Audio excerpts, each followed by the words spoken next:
উদয়ন গুহা আমার কাছে মশা মাছি।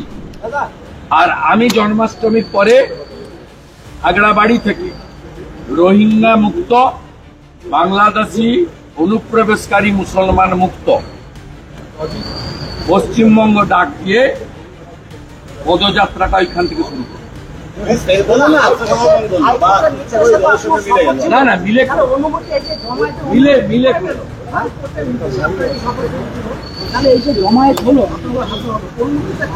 আপনি দুটিমানকে জিজ্ঞেস করুন, আর ওর যে উপরে আছে মমতার ছুটি চাটা বেআইনি কিছু রাজীব কুমারকে জিজ্ঞেস করুন। ও আমাকে বলছিল একজন গাড়ি ভেঙেছে, আমি অ্যারেস্ট করেছি। ও অ্যারেস্ট করার কি, ওকেই জবাবদিহি করতে হবে। আমি আটঘাট বেঁধে আইনগত দিকটা ঠিকঠাক করে এসেছি, এগুলো করে কিছু করা যাবে না। আমাকে বাড়ি গিয়ে অ্যাটাক করেছিল, আজকে গাড়ি ভেঙেছে, আমাকে এগুলো করে যত করবেন তত বেশি। এই কারণে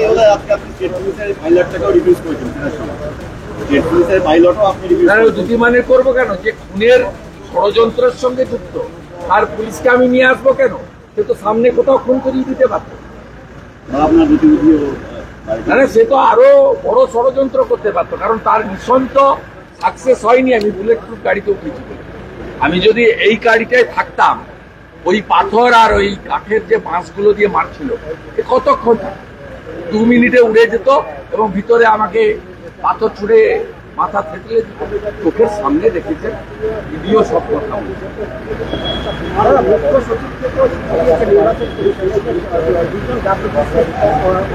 চারজন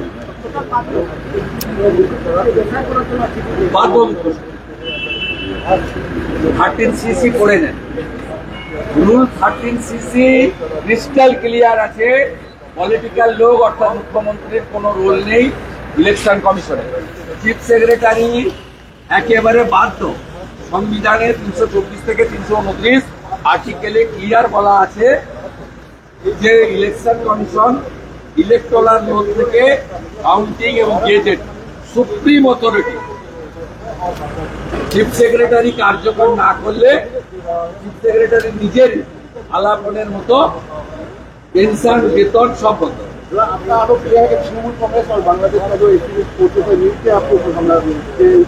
भाई बात तो मैं तो बता रहा हूँ, आपका आदमी था ना, आगड़ाबाड़ी मॉल से ये हमला हुआ।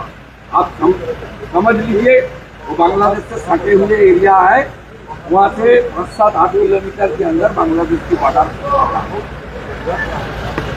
समझ लीजिए।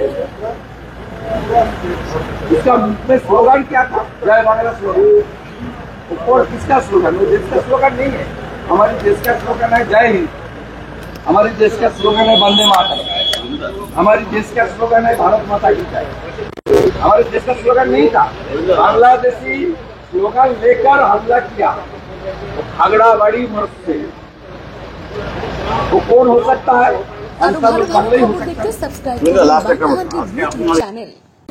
বাংলা হান্টের আরো খবর দেখতে নজর রাখুন। বাংলা খবর মানেই বাংলা হান্ট।